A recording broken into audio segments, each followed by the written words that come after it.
taking care of the extraordinary resource that lives inside of our skulls. And we've had an amazing series, and we are wrapping it up with a bang. We are so fortunate to have Mark Glaeser on the staff here at Covenant. Many of you know what a gift he is to this church. And I would just like to take a moment and share with you what a gift he is to the staff of this church. Mark has brought a winsomeness and a level of charm and joy to our staff that we did not know was missing until he came here. And he just makes every meeting a little bit more fun and a little bit more interesting. And he's going to share a part of his life and a part of his gifts that not everybody knows about, his music therapy knowledge and experience. And so we're excited to see many of you who don't get to come to Wednesday evening programming, often because you have your very own Wednesday evening programming that you are very diligent and wonderful about, and we're grateful for that. But as Deb said, Mark is going to be preaching to the choir tonight, quite literally. So we're very glad to have many members of the choir here tonight and all of you who are here. So without further ado, Mark Glaeser, thank you for being here. Thank you. Thank you. I've been at Covenant since November of 23. Kenny and Heather called me and said, I just recently retired from Christ Lutheran Church down the road, on Providence Road, after 32 years of ministry there. And I've known Kenny for at least 20 years through workshops and stuff. And they said, would you just come fill in? Like, can you do November, December? And I said, sure, I'd do that. And I have a neighbor who substitutes all over Kingdom Come. And she plays, every Sunday she's somewhere else. Mark, you should substitute. I was like, no, I'm not a substitute guy. I was a 32-year guy. I want to know when they do this with the lights, or when the pastor does this or nods with that. I want to know what's going on. But because I know Kenny and Heather, I said yes, I would do it. And halfway through December, I was in love. So we worked out a position for me part-time here. So it's a delight for me to be here. My name is Mark Glaeser. I'm from Colorado originally. I went to school at Colorado State University. I majored in music therapy with a minor in organ performance. I grew up in a very musical family. My mom was a Lutheran pastor's daughter. She played the piano and sang. My dad played the piano, sang, played every brass instrument there is. I have two older brothers. The oldest brother, in addition to being very difficult, was a child prodigy, and he was playing Rachmaninoff at age 11. Now, did you know anything about Rachmaninoff? But Rachmaninoff's hands were huge, and the music is very difficult. But Ken did that at 11. And so Steve is 2 years younger, and he did that. So I was like, well, what about Mark? So my parents sent me to a Lutheran school. So in second grade, I started playing the piano for classroom devotions every morning. And my teacher said, you're another Glaeser, so your brothers did this, so you're going to do this. I was like, oh, okay. And I started playing hymns it was one hymn. It was, I don't know if this is in the Presbyterian hymnal. Anybody know this one? All that repetition made it easier, right? So I learned that hymn, and I played that probably for a month in the classroom. And the kids came up to me on the playground and said, it's time to change the hymn. So then it was When I Survey the Wondrous Cross. Key of F, 1 flat, so I did that. And then it was like a hymn a week, and then it was, just show up tomorrow. And so then all my teachers, second grade on through 8th grade, said, play the piano. You did it in the last classroom, do it in this classroom. So I did that, but in 4th grade, that same teacher who got me in 2nd grade said, and now it's time for you to take organ lessons. I was like, oh, okay. We've talked to your parents, and you're gonna ride your bike early to school, and we're gonna show you the hidden key, and you're gonna let yourself in, and Miss Schulke's gonna give you organ lessons, and so in 4th grade, I was playing the organ. So just a lifetime of music. Never considered music as a major, really. Which was short-sighted on my part, perhaps. I took an inventory. I went in as a pre-veterinary medicine major, got to organic chem and got a D. Well, I had never seen a D in my life, and my parents, I knew they were going to kill me. So I went to academic counseling, and it said ministry or music. So then I thought, well, music therapy. Again, I didn't think church music was the thing. So then we got married, as a registered music therapist, you've got to do a 6-month clinical internship. And I did that internship in Miami, Florida. Opelika, if you've heard of Opelika. And I worked at the State Institution. And at the State Institution, I worked with severely moderately and severely mentally handicapped people and orthopedically handicapped individuals. In my opinion, they had 800 residents. It was a dumping ground for parents in South Florida to take their children that they didn't want. It was a sad and tough situation, but after my 6-month internship, they offered me a job. I worked part-time at a church. Reagan got in office and budget cuts came through and they started slashing the government. And so then my church said, first of all, the state institution said, you've got about a year before the budget cuts are going to hit the music therapy department, and you should find another job. And then my church said, well, do full-time church. So I did that, and I've done that for 45 years. So anyway, that's my background. Came to Charlotte in 1990, and love it, and I love Covenant Church. So let's talk about music and the mind. You know this, but music is a universal language that transcends culture and time with the power to move us emotionally, sharpen our focus, and even aid in healing. This presentation is going to explore how music impacts the mind, delving into its effects on emotions, cognition, and mental well-being. By examining these aspects, we can better understand the profound influence music has on our daily lives and how it can be used as a tool for personal growth and self-care. So let's play around a little bit. Yeah, this early. Sing the words when you think you know what I'm doing. Just join in and, you know.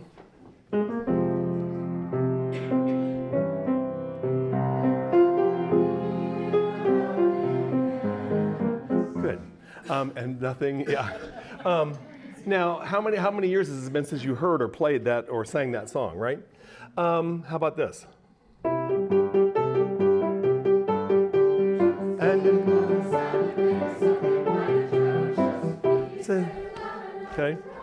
Okay, now I'm gonna, yes, fragilistic, expialidocious, diddle I.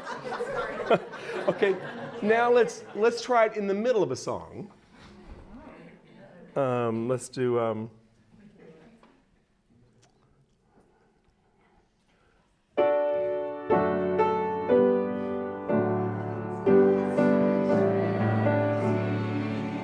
good.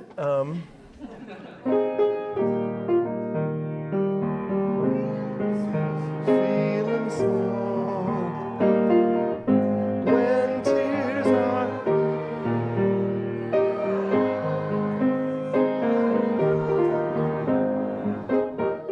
I know you want to sing more of it, but. And then how about this one? I'm a recent grandfather.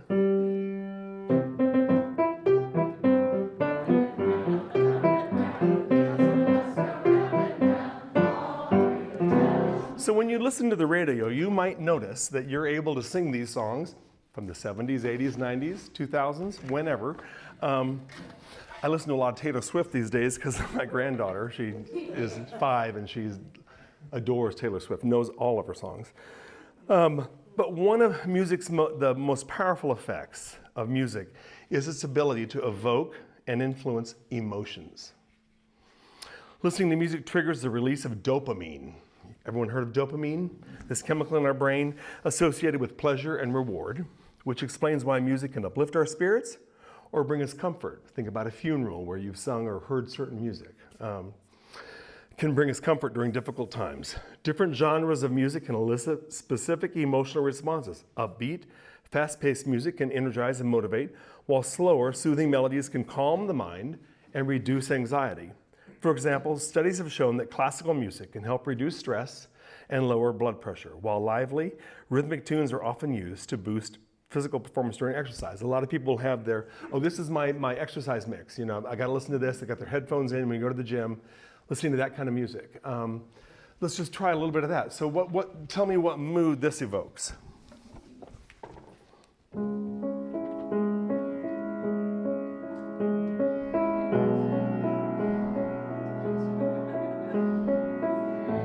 What is that piece?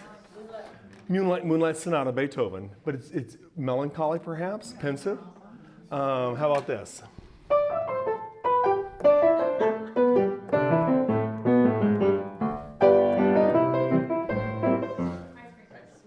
The Entertainer, and it makes you smile. What other mood would you say? Upbeat, uplifting, yes. Okay, but beyond the emotional part of music, music and cognition it's a big thing. Music plays a significant role in enhancing cognitive abilities. It's been shown to improve memory retention by activating brain regions associated with learning and recall. This is why many people find it helpful to use music as a tool when studying or performing tasks that require focus. Additionally, instrumental or ambient music can enhance concentration by reducing distractions, making it ideal for work or creative projects. Research has demonstrated that children exposed to music education often perform better academically, highlighting the link between musical engagement and cognitive development. How'd you learn your ABCs? A, B, C, D, E, F, G. And when you're filing and you need to get to P, how do you do? L, M, N, O, P, right? You pull up just that phrase. Well, we're going to talk about what is in the brain that's able to pull up just what you need, you know, or you turn on the radio and it's like, you know, Neil Diamond, they're doing a special of Neil Diamond this week in town, and, you know, Cracklin' Rosie, you know, whatever it is you want to sing, but suddenly the words, I haven't sung Cracklin' Rosie in a long time. But the words will come back to you. That makes it a powerful learning tool. As a music therapist, in those days, I apologize, but the word was retarded, and they called it severely and profoundly retarded. Now we would say mentally handicapped, which is a much better term. But when I'm talking about severe, I worked on some of the goals for some of my clients. I had a 32-year-old little girl that I was working on eye contact longer than 5 seconds. So I was playing something, a drum, shaking something to get her attention, to have her look away from sucking her thumb or something else for 5 seconds. I had other clients that I had one girl that had a stroke, and her parents had dumped her off, and she had, sorry, I don't mean to be disrespectful, but they really did. And I met the parents over time. But Jean was trapped in this body, and her body was all drawn up in the damage from the stroke. And I realized that Jan's main method of focus was to turn her head. So I worked with the speech therapist to make a board for her that hung over her. She was in a reclining wheelchair. And we hung this apparatus over her bed, and she could trigger the light to go under these various cells. And I realized here's a normal brain trapped in this body that's a shell. And I gave her Music Theory 101. She wanted to learn about music. And we did a music history course, and she was able to pass the light by moving her chin against the trigger and doing that. So music, you will find that you can have, I had another stroke victim. If you have a stroke, you have a 50-50 chance of retaining your language. It's in two locations of the brain. We're going to talk about this in a minute, but music implants in, anybody have an idea how many areas of the brain? 12. 12 areas of the brain is where music implants. So I had a stroke person that could not speak at all, but could sing "Holy, Holy, Holy," right? And able to sing every word of the song. If you have aging parents and you encounter a stroke, hearing is the last sense to go. You should always sing, speak, tell them you love them, say what needs to be said. Hearing is the last sense to go when someone is dying. But before that, I was able to take my stroke victim and they took Twinkle Twinkle which is Twinkle Twinkle or A, B, C, D, right? We sing several things to that tune.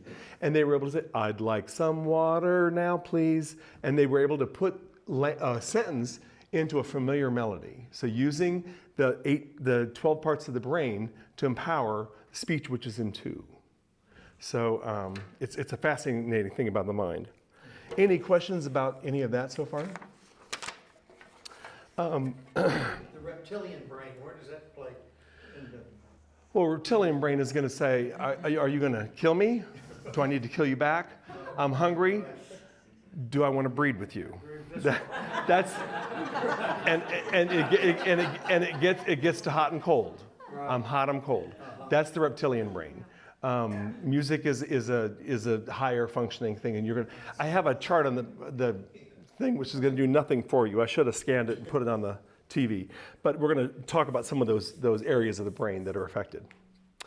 Music therapy has been a growing field since I took those courses in 1978,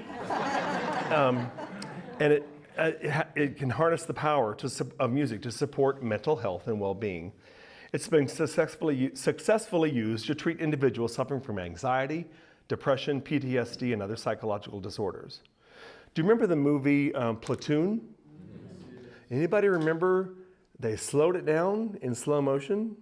And what did they play? Samuel Barber's Adagio for strings.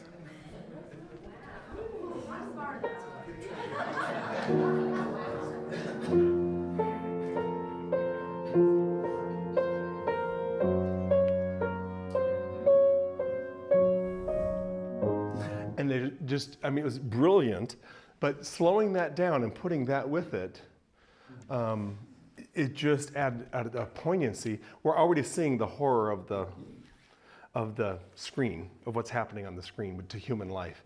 But you put it with that melody, and it's just like, I did it as a prelude on Good Friday. I thought it worked for Good Friday last year. So, but anyway, it has that powerful effect. Through structured sessions with trained therapists, patients engage with music to express emotions that they might not otherwise be able to express, process trauma, and achieve relaxation. The soothing effects of certain types of music, such as nature-inspired soundscapes or soft instrumentals, can help individuals manage stress and improve their sleep quality. Real-life examples, such as patients with Alzheimer's experience improved memory recall through familiar songs, underscores the therapeutic potential of music. Anybody have any kind of a family story of where you've encountered those kinds of effects? Tell us. I was a covenant visitor for a while, and I was visiting one of our members in a nursing home who had spoken gibberish for years, several years. Just, you couldn't understand a word. And I couldn't think of anything to do, so I just started singing. And I just started, amazing grace. She sang that little song. Yeah. Yeah. And I turned around, and the whole staff was standing in the door. Yeah. Because they had heard it. It didn't occur to me that she would sing. I just thought, Right. would be just something. It's amazing. To sing her with. And she could sing it. It was amazing. Yeah. How many of you have sung a funeral at a beloved one's funeral? Sung a hymn and now every time you heard that hymn, you cry. You borrow the emotion from that day, X amount of years later, and that emotion is still there. We sang that at my mom's funeral. We sang "Beautiful Savior." I think we sing "Fairest Lord Jesus," and sang that at both parents' funerals. Well, I played at both parents' funerals, but which wasn't a good idea. It was a deathbed request on both accounts, and I'm like, but Ken's older, He's not nice. So.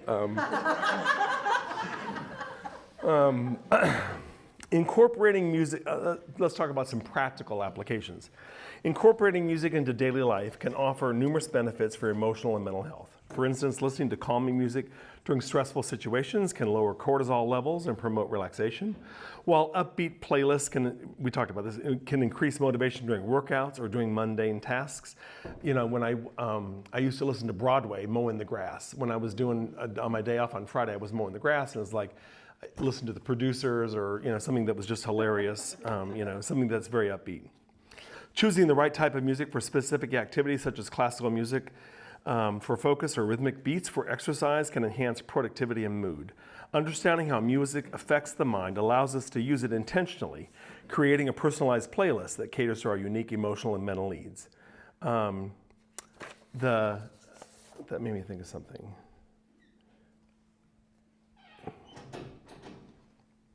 Oh, I took in retirement, I wanted to, I thought it'd be fun to take up watercolor.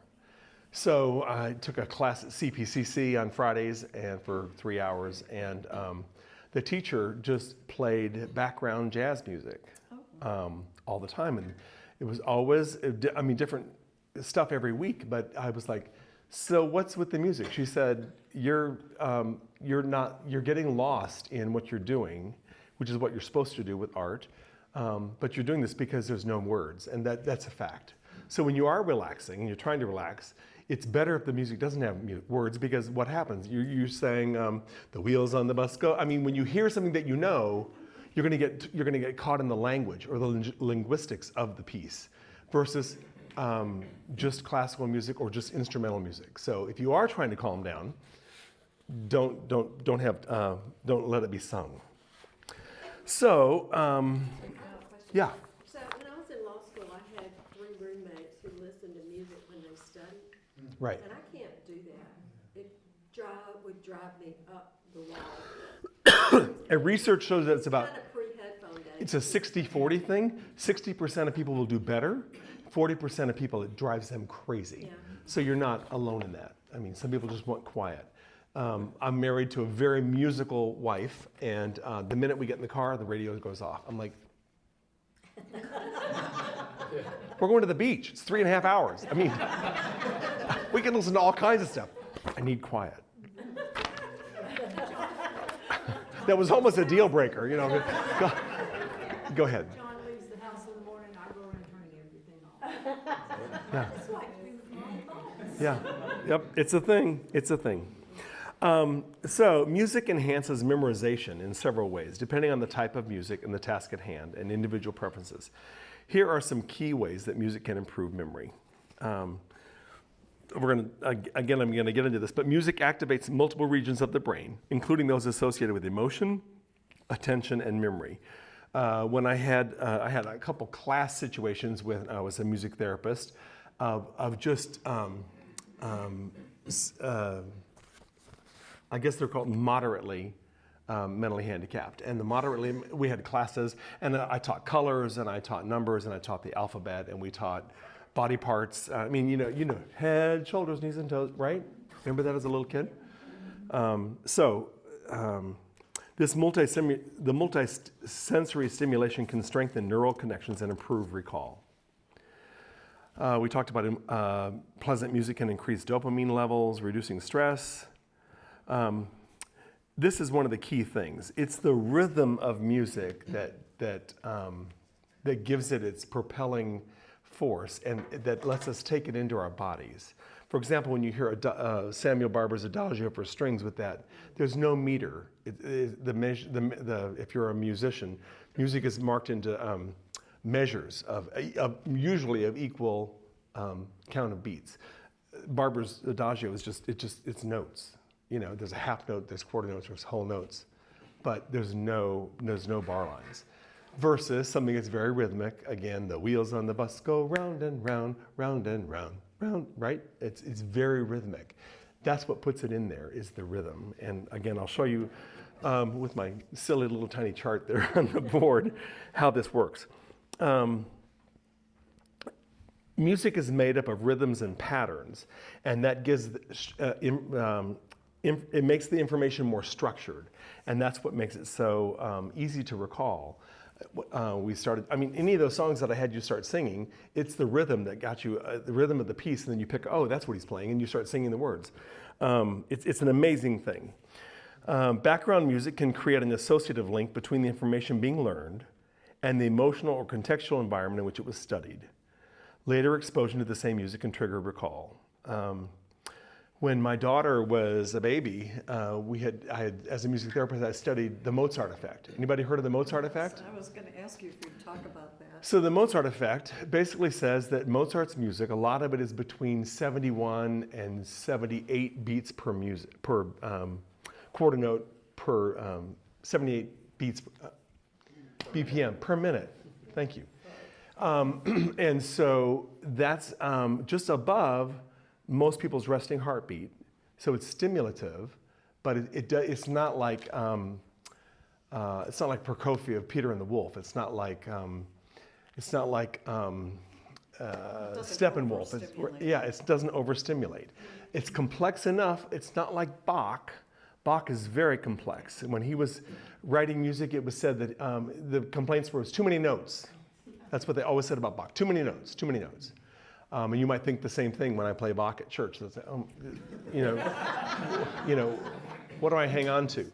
But Mozart, the melodies were simpler. He calmed things down. And there's studies that show that people I had several Mozart tapes that I would play in her room as I put her to sleep. Now we all do sound machines. If you have a grandchild or a daughter or a son, and they play sound machines and white noise and all this other stuff. But I played Mozart for her. And Kristen she's a fabulous musician. I did everything I could to stimulate music in her. I gave her piano lessons at 4 on my lap, and before that I was holding her on my lap as I played, and she took an interest in it. And she's crazy smart. There are some studies now that say that it's not just Mozart, but it's music of 72 to 78 beats per minute that stimulates and can stimulate the brain so it's able to receive and process information better.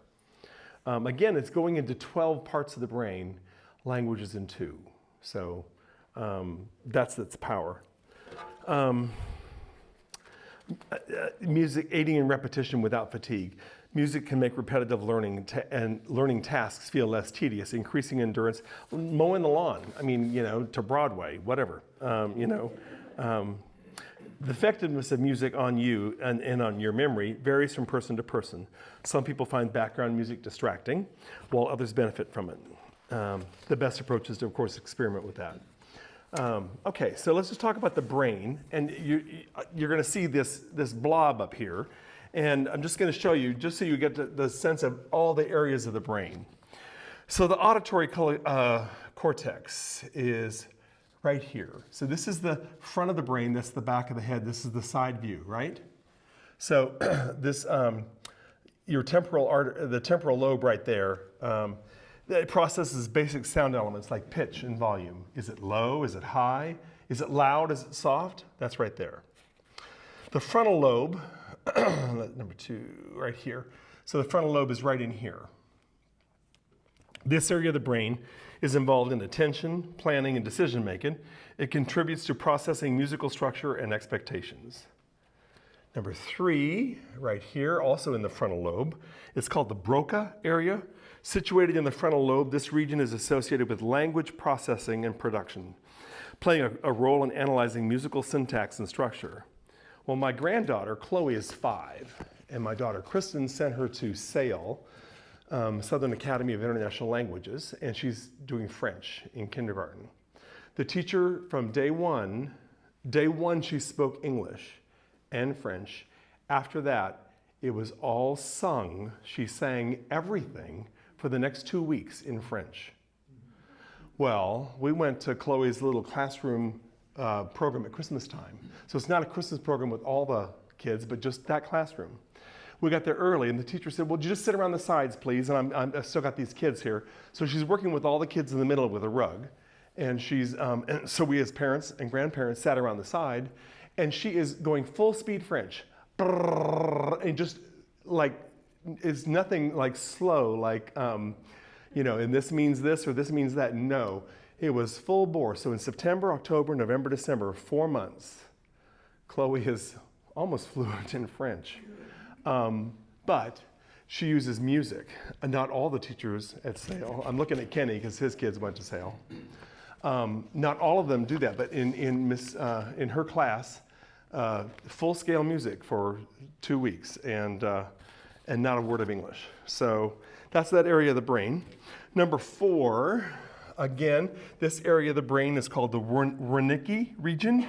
It's found in the temporal lobe. It's crucial for language comprehension and is involved in interpreting musical meaning. So I asked you about the meaning of some pieces, like I played Beethoven's Moonlight Sonata, very pensive. That's where you're processing that. Your occipital lobe, right here. This is, again, now we've reversed the brain here. This is the front. Here's your spinal cord. This is the back of the head. Your occipital lobe, primarily responsible for visual processing. It can be engaged during activities like reading music or visualizing musical elements. When I started teaching Kristen music, she had started to read at 4. You know, we had some Dr. Seuss books and other beginning reading books. And so she was able to track black and white symbols on a page left to right. That cued me in that she's ready for music. Music is black and white symbols on a page that's another language. Those of you that read music, you're reading another language. It can be French, it can be German, and then you add a different language to it as well. But the fact that you can read notes on a page left to right. How many of you read music? Most of you. Yeah, you're reading another language. Black and white, letters and symbols going left to right. So anyway, yeah, that's the occipital lobe. Cerebellum is down here. See this here, that area? This structure coordinates movement and balance, contributing to rhythm perception and motor coordination during activities like playing an instrument. So also, like if you're doing Duck, Duck, Goose, or a game that's requiring movement with the music, that's where that's coming from. So let's see. We've covered this. Let's see what's left. This chart doesn't show you this, but the nucleus accumbens, part of the brain's reward system. It's activated by pleasurable music, releasing dopamine and eliciting feelings of enjoyment. Also, your amygdala, it's not on the chart, involved in emotion processing. It helps interpret and respond to the emotional aspects of music. Your hippocampus, that's not on there either, associated with memory formation. It plays a role in linking music with personal memories and context. We sang this at Mom's funeral. We did this here. That was our song when we dated in high school. All those emotional memories you have with music. Then your hypothalamus is over here, right in there, very near the ear. Regulates autonomic functions and can be influenced by music-induced emotional responses affecting physiological states. 11, the corpus callosum. This again, does anybody know what the corpus callosum really is? It's what it carries information back and forth between your right hemisphere and your left hemisphere. Right hemisphere is affect, emotion, dreaming, envisioning. The left hemisphere is responsible for language, cognitive, 2 + 2, 9 × 13, all that is your left hemisphere. When they dissected Einstein's brain, anybody know what they found? Big left brain. Not a big left, you'd think so, a big left brain. It's a great answer because he was such a mathematical genius for sure in physics. His corpus callosum was much bigger than his brain was actually smaller than the average brain, but his corpus callosum was huge. So the highway. So the highway from one hemisphere to the other, he was able to connect both hemispheres. And he developed actually a series of exercises to do that. There's things you can do with your tongue on the roof of your mouth, and I don't remember all of them, but there are a series of things you can do to increase your the flow of information from one hemisphere to the other, to engage both sides of your brain. And last, but the putamen. The putamen is involved in motor skills and learning. It's active during rhythm processing and movement in response to music. So if you put all those together, this is my parlor trick. So anybody know this Bach piece? This is one of the beginning Bach pieces.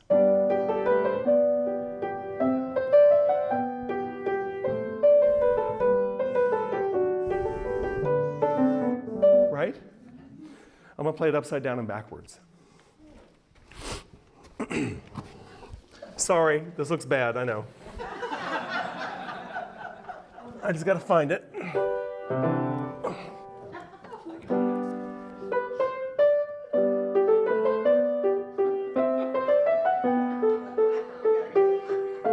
Sorry. Let me start again.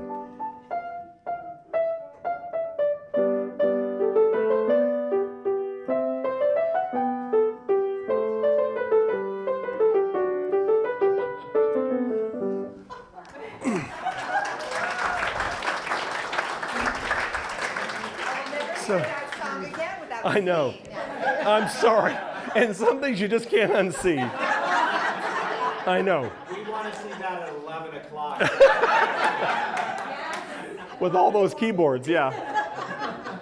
But that is to say, I mean, so again, nothing employs that much of the brain except music. So let me read. I pulled up a quote here. Where did I put my phone? I probably put it away.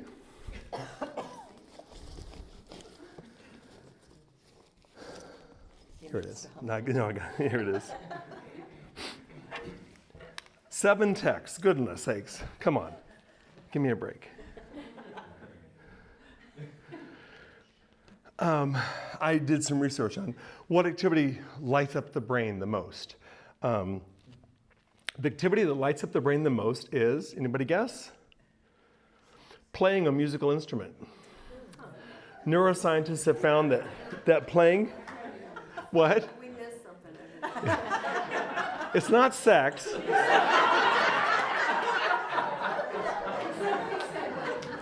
Neuroscientists have found that playing music engages almost every area of the brain simultaneously, including regions responsible for motor control, auditory processing, memory, and emotion.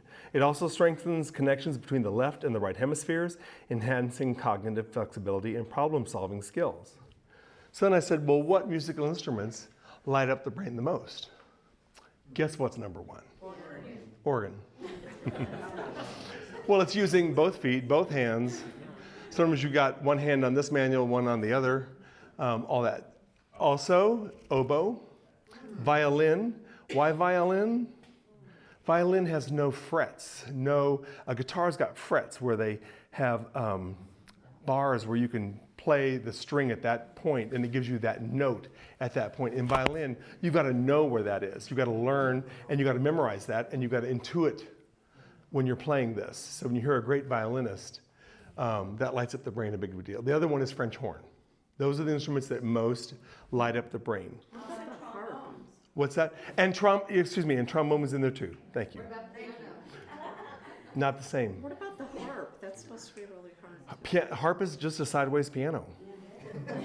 Just. And harp color coordinates the strings.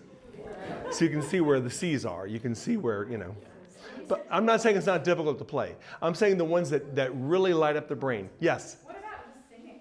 Yes. Singing. So, okay, now let's go down the scale. So that's playing an instrument. Then dancing.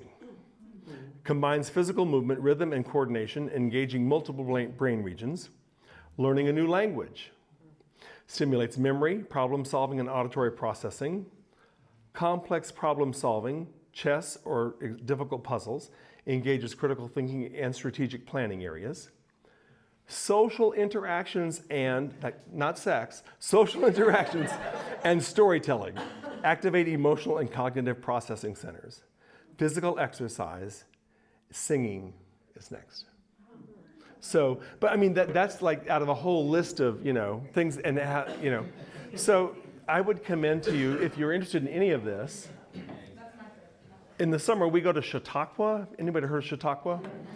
In New York. And Renee Fleming edited this book. Last summer, she's coming to Charlotte in March, I think, again. At any rate, so then she spoke at Chautauqua, and this has become a huge part of her in addition to performing in the, I want to say, former National Institute of Health, but she now resigned from the board at the Kennedy Center, as did everybody. It's a collection of essays from all the people that deal with music and the mind. Here's some of the titles. Musicality, some of the chapters or essays that are in here. Musicality, evolution and animal responses to music. What does it mean to be musical? The parting glass. I don't remember what that was about. Sound connects us. How music shows us what it means to be human. Let's just go back to sound connects us.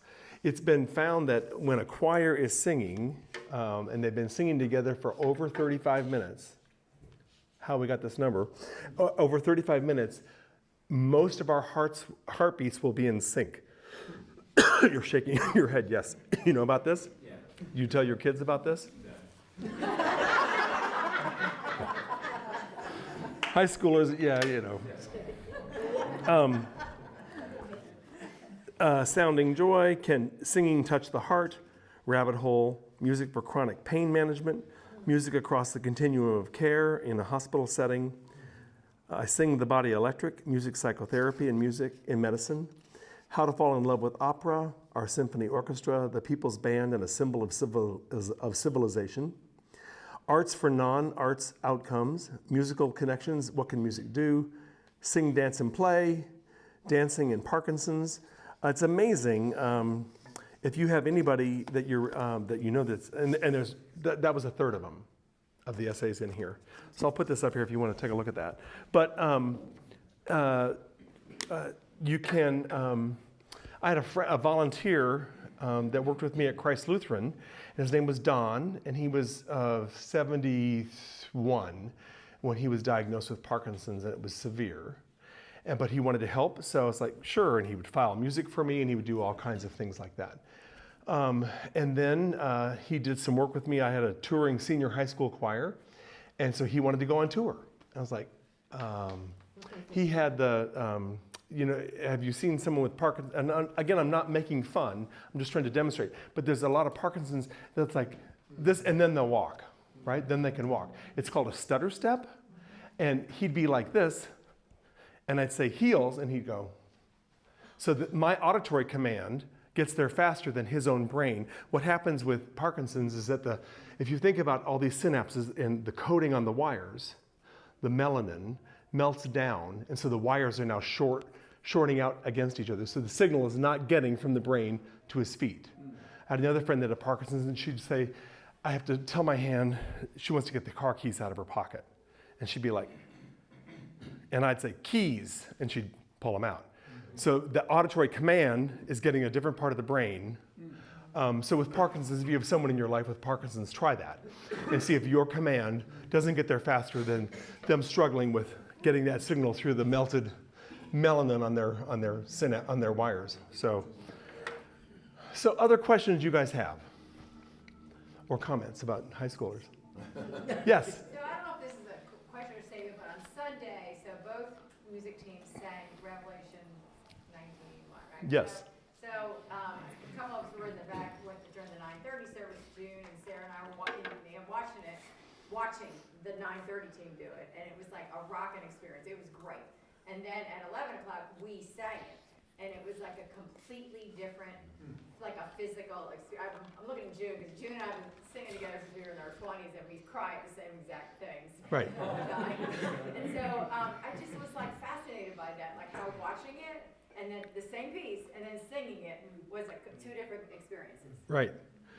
It's, you know, and the context in which music happens, when we're singing in that sanctuary, I know we have a couple of guests. Where'd you go? Yes. Make sure you stop over and see the sanctuary. But it's beautiful. But you can hear contemporary music in there, and you can hear traditional music. And it can be equally meaningful in that setting of music. But have you been to, growing up in Colorado, I went to Red Rocks. I saw Judy Collins when I was in college singing at Red Rocks. Changed my life. You know, I'd seen the mountains my whole life, but seeing her sing that music at Red Rocks, I saw Chicago play at Red Rocks. Totally different music from, so again, the different music, different situation, same context, but a different artist. And it was one of the most powerful things I'd ever seen. So context is a big part of this. Yes? Well, it made me wonder when you talked about that art teacher playing jazz. if she had played a different kind of music, would that influence you to do different kinds of art, do you suppose? I wonder, we were all there for the specific class of learning watercolor. And she also told me it was, like, I have Spotify, so now when I'm watercoloring, I'll do background jazz. So it's not going to be Dave Brubeck, da-dun, da-dun, bum, bum, ba-dun, da-dun, dun, dun. You know, it's going to be much more subtle. You know, the drums are probably going with the brushes on the, you know. So, other comments about all this? Yeah, yeah. I got through it really fast, so I've got lots of room for questions, or if you want to sing something. A lot of you guys know in my past career, I had an advertising marketing agency, and a lot of what we did over the years was a combination of radio and television. But one of the things that I found myself working with a lot was training films or working with sales teams To motivate? To motivate. And so the typical sales guy was, oh, I'm going to do my PowerPoint. I said, look, you can't do that. And so once I started working with them and we would discuss what their objective was, and then I would go out and find the music to supplement what they were doing. And it would work. I mean, that's people great. didn't realize, and the irony is, a lot of people don't realize when they're in that environment that music, that subtlety of the music, and even when you watch commercials today, that it's specifically designed. Oh, for that music. yeah, music is used, So very music effectively. and finding- They're lucky they had you, though, who knew enough different kinds of music that you could do that. You could find someone else that's not musically illiterate, but just not musically attuned. Well, I mean, I've got friends that are like, well, it all sounds the same to me, you know. They don't realize it until all of a sudden it goes away. And then Right, then it's different. Yes? Thank you for taking the time to tell us about this and explain some of this to us. As a lot of music people here, a lot of people just enjoy music.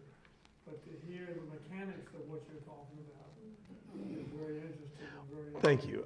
Well, I think it's fabulous that nothing lights up the brain. Now, I have a friend that I've been bringing him to church here, Frank Reed. And Frank Reed, just a serious insomniac. So he went and had his brain mapped. Have you ever heard of that? Having your brain mapped? And they hook you up to all this, and they have you sleep, and then they check what's going on with all this stuff. And then, you know, and luckily that therapist knew about music too. And so then he brought all these, we were in a small group together, and he brought handouts like, well, this is my brain on, this is when I'm thinking about business. This is when I'm thinking about, you know, this is when I'm listening to music, and he loves Bruce Springsteen. So, you know, and the other thing that's interesting is, like, okay, I told you organ is the most complex instrument that I happen to play. But just thinking about it, if I'm home and I'm like fingering the passage in my brain and thinking about the piece, it lights up in the same way. All those same regions light up in a brain. So that's how powerful music is. So when commercials use it and we sing it in church, I mean, when's the last time you heard a great sermon? Sunday. I would say Sunday, and I remember a lot of it.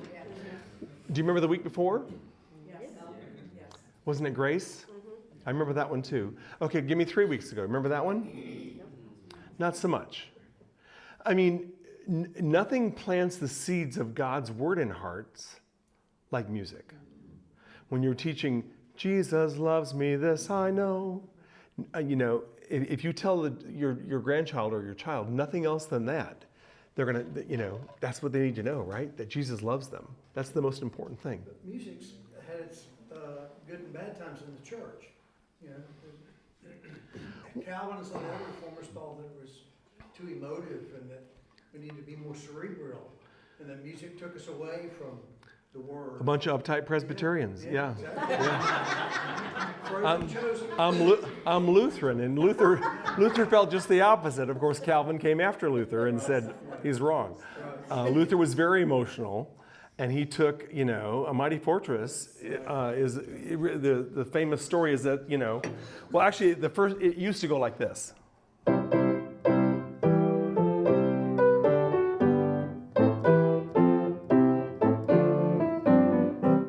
the one who came along and straightened it out.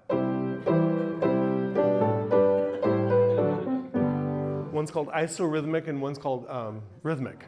But that other one, that's a medieval dance.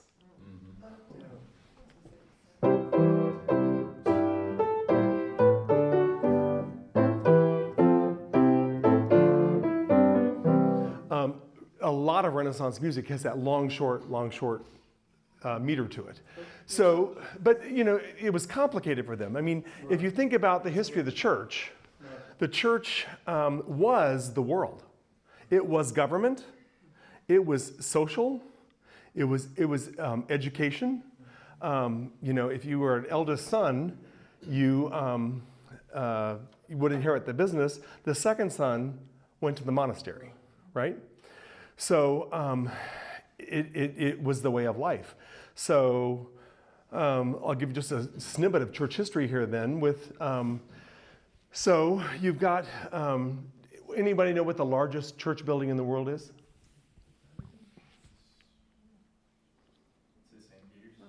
St. Peter's. You know when St. Peter's was being built? 1500s, 1400s and 1500s. It's still the largest church in the world. In the floor, if you go down the center aisle, next time you're at the Vatican, go down the center of the floor and you'll see a star and it'll say, this is the cathedral in Toledo. Here's Westminster. That's how big Westminster is.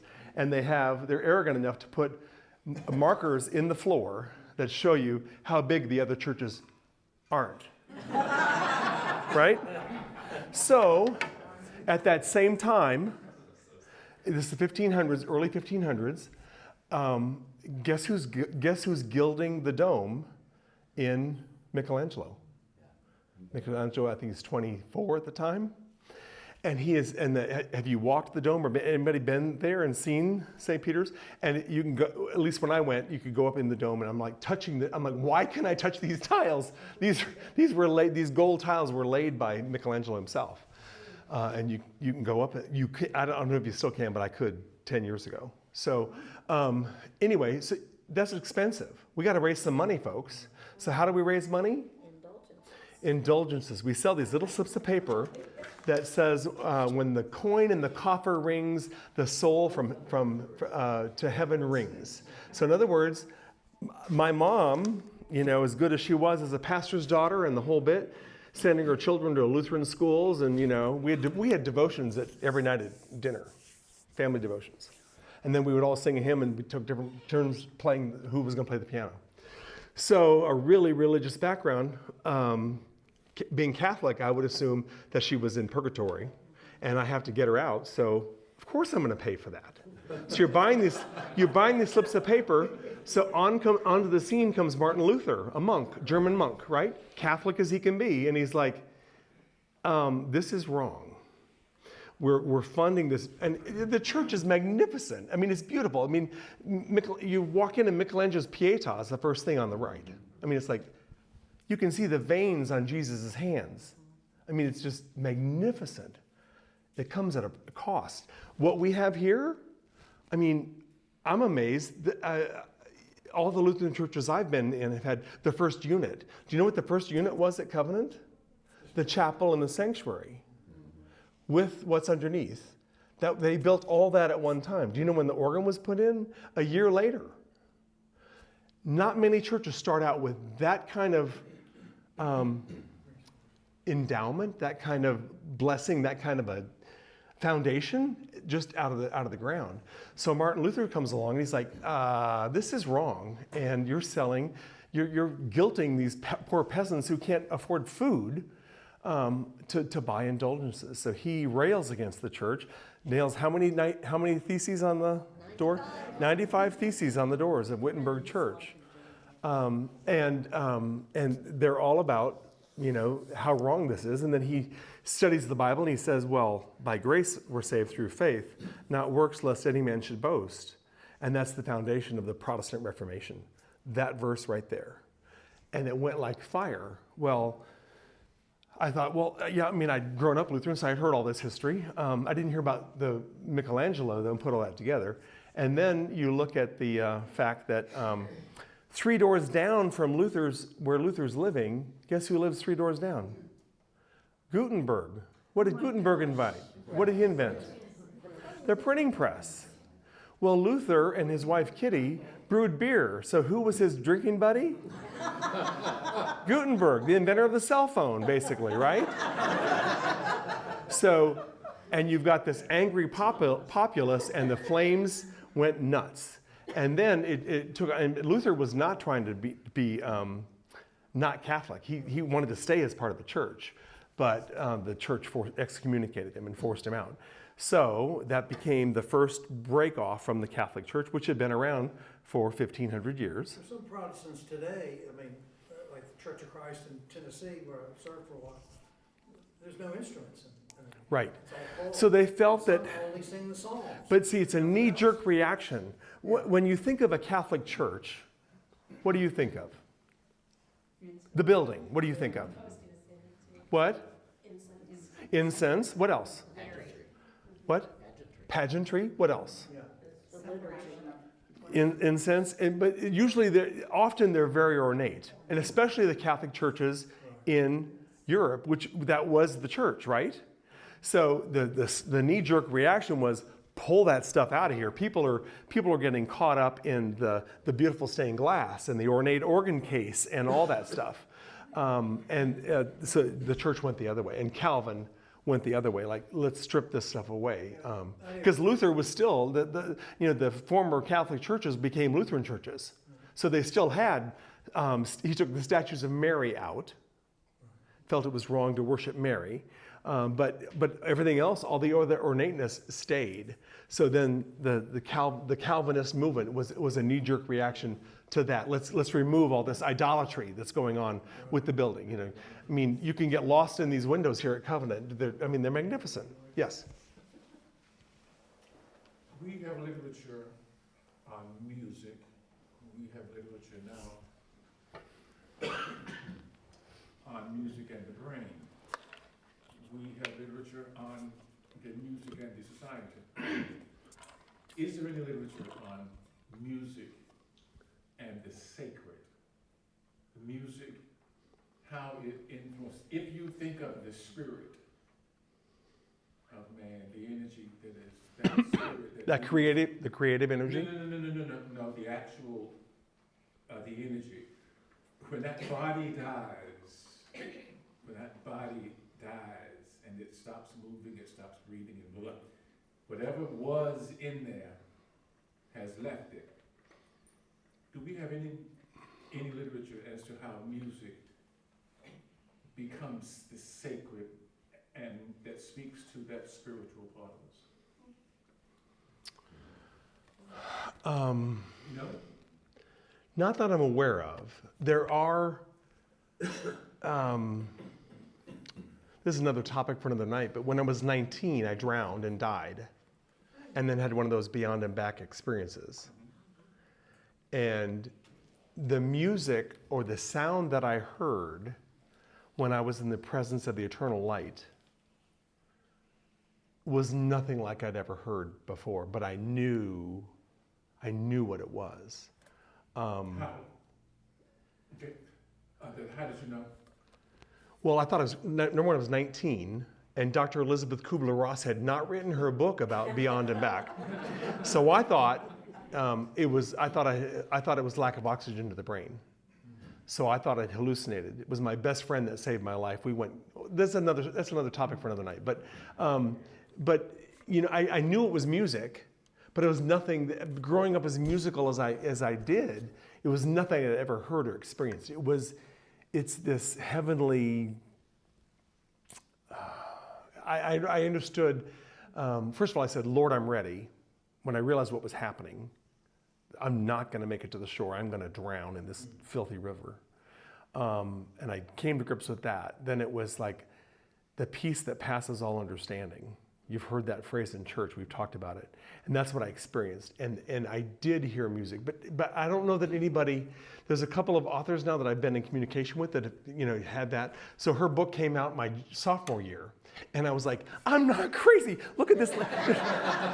Here's a poster. This lady's going to come talk. I'm like, this is what happened to me. I'm not nuts. And she talks, Dr. Elizabeth Kubler-Ross really pioneered getting information out about the people that have had these experiences. But I don't know of anybody that has specifically targeted music with that. I usually have a hard time talking about it because words, it's past time, almost. I got to wrap it up. But let's talk more about it. Thank you all for your attention, and